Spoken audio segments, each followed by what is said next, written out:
All right, I did it again, guys. With GPU prices steadily falling month after month, week after week, not necessarily day after day, but prices have been coming down. Availability has been getting better, and I've been tracking this very closely. Some of you have been following on my community page, and I have once again bought a GPU for MSRP. Now, let's be clear. MSRP, right now, this late into the generation, I would love to actually see deals below MSRP, but things have been so bad for so long that I am actually excited to be seeing things for MSRP. And what I got this time is an RTX 3050, and I got this from EVGA. So I bought this directly from EVGA's website, and I did post this deal on my community page. It stayed in stock at MSRP for many, many hours. The other GPU I was able to get at MSRP a while back was an RX 6700 XT from AMD's website. You can buy from them directly, and they restock every Thursday morning.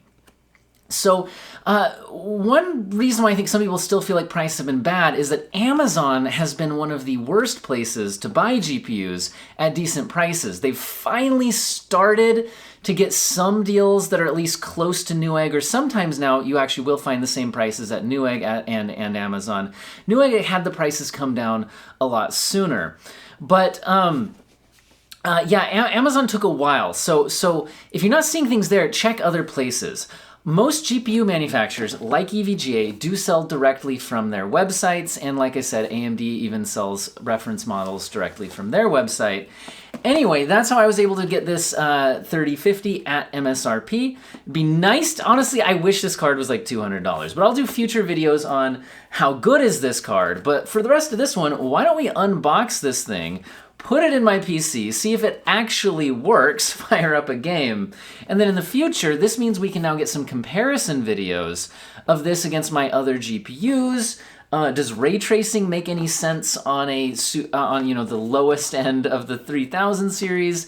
All sorts of questions like that. How about DLSS? Anyway, let's unbox this thing. All right, as many of you know, my channel is, kind of just a hobby. It's getting a lot more viewers now, but I'm not really set up for unboxing videos, so hopefully this camera angle's okay. I know the microphone's not going to be perfect either. We're just sitting here on my ottoman.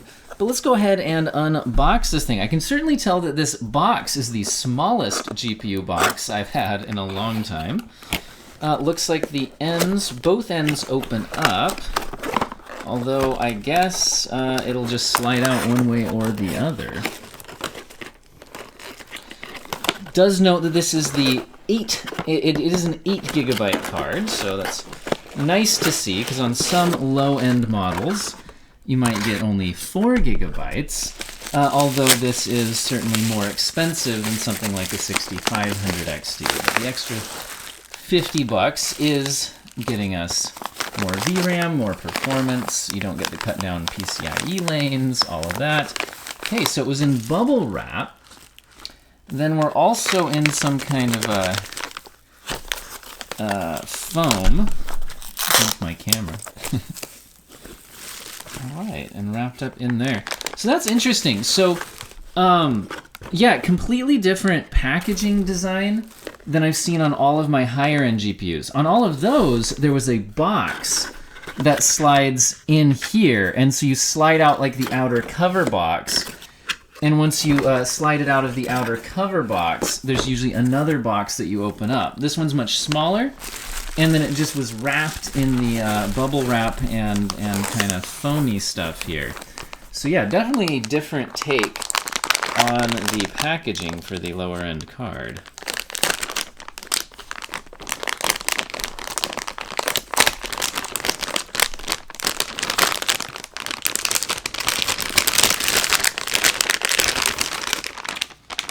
All right, getting it out of the anti-static packaging there. Some shots on it. We've got a lot of plastic on it still. See, connectors. It looks like we get 3 display ports and 1 HDMI, and that should be HDMI 2.1 since this is a 3000 series card. Pretty satisfying peel on that one. Where would I even start this peel? Looks like there's some kind of tab here.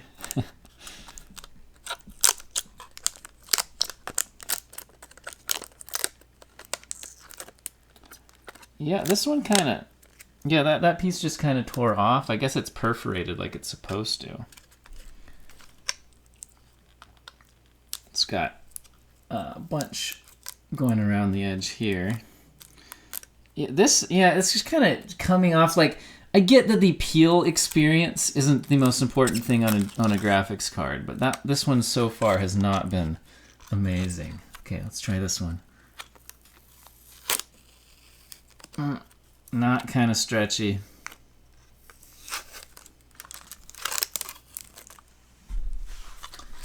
Okay, I'm gonna give them like a C- on their plastic peel EVGA. Even this little bit of plastic is kind of tucked in this corner.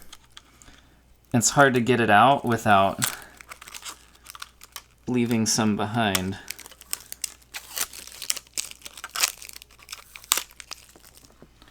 In fact, it did leave some behind. So can you guys see that? There's plastic stuck. Look, the plastic is it's tucked all the way under this this plate. You can see there's plastic there. So I guess I can bend the plate a little bit and get that plastic out. But I really don't like the fact that I had to like kind of bend the plate back from the card just to get the plastic off. Again, that's kind of nitpicky when it comes to an overall graphics card though. Looks like we've got some plastic peels on the little E logos. All right, I'm back. I had to start cooking dinner for my kids, just putting a frozen pizza in the oven to be honest, but anyway, what were we doing? Oh yeah, we were peeling the plastic off of the fan logos.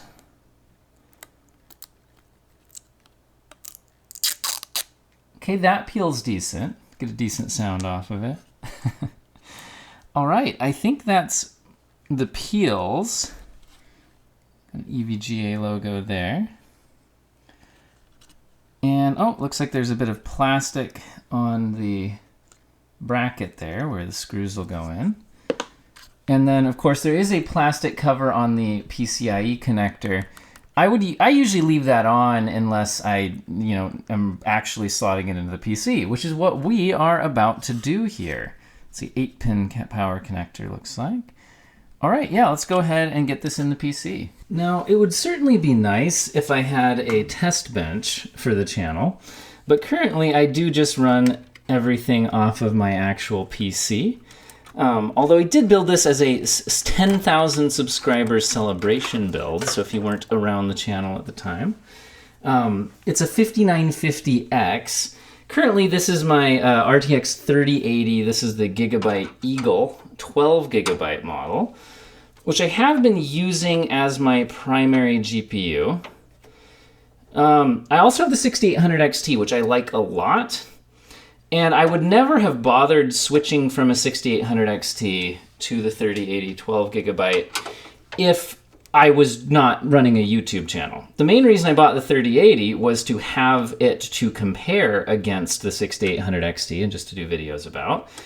And but between the two, I think if they cost the same amount of money, I do prefer, especially for content creation, there are some advantages to the NVIDIA card, but I wouldn't pay like a crazy amount more for it. The Gigabyte Eagle model, I don't really like the look of it, to be honest, but it gets the job done. Anyway, there's that. Let's bring in the 3050. If you're curious on a size comparison, there's the 3050 on top of the 3080, so it is certainly a smaller card. Now at this point, if you do forget to take off your little plastic PCIe connector, then you could have trouble actually trying to connect the thing. So anyway, all right, let's get the 8-pin connected. All right. Feels good. I think we're good to go. Close up the case. I love that this case just has a hinge with a magnet for the case. Anyway, let's fire this up and hope it works. All right, well, I went ahead and fired up Elden Ring since that's actually what I was playing when the UPS driver popped up. And I'm on a 4K screen with max settings since I haven't adjusted the settings yet. So we are currently below 30 FPS, but I think that that is perfectly fine. Let's go ahead and kick down the graphics settings a little bit.